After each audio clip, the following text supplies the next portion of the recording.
We begin tonight with the possibility of diplomatic ties that may be put on ice. Foreign Affairs Secretary Teddy Boy Locsin Jr. is suggesting that the Philippines cut diplomatic ties with Iceland and leave the UN Human Rights Council altogether over its recent vote to look into the Duterte administration's drug war. Malacañang says it is studying both ideas. Maricel Halili with the story.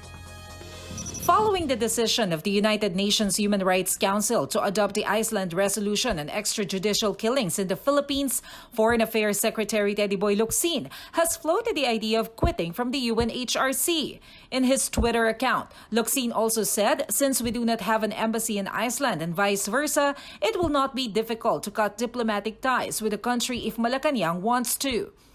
He added that we can follow America's step and withdraw from the UNHRC. The United States withdrew from the council last year, citing bias against its ally, Israel. Presidential spokesperson Salvador Panelo said Malacañang is not closing its door to the idea, but clarified that the final decision will still depend on the president.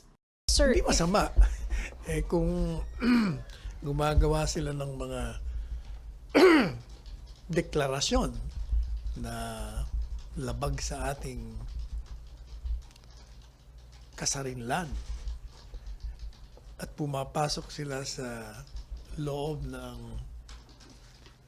pamamaraan ng pamahalaan upang sirain ang sindikato ng droga sa ating bansa na sumisira sa halos buong pamilya ng ating bayan, baka kailangan na rin. Panelo said Malacañang will seriously study the issues, including the idea of quitting from UNHRC. Well, maybe we should take a serious look on our relationship with them.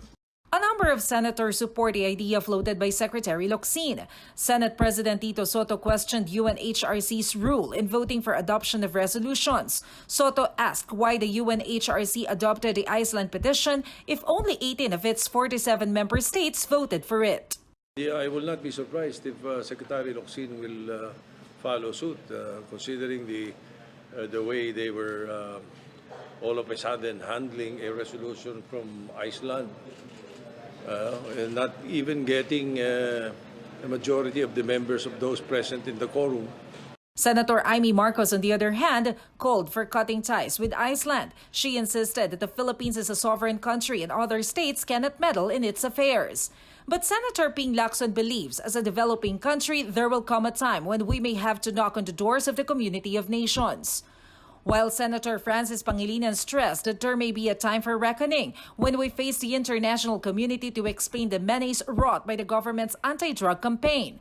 Amid all these, Malacañang said the administration will not provide information on the drug war to the UNHRC if it only has ill intentions in doing so. If we feel that the question is legitimate, we will respond.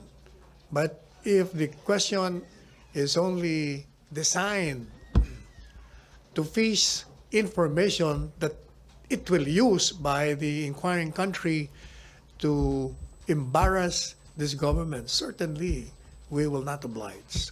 For News 5, Maricel Halili, we are One News.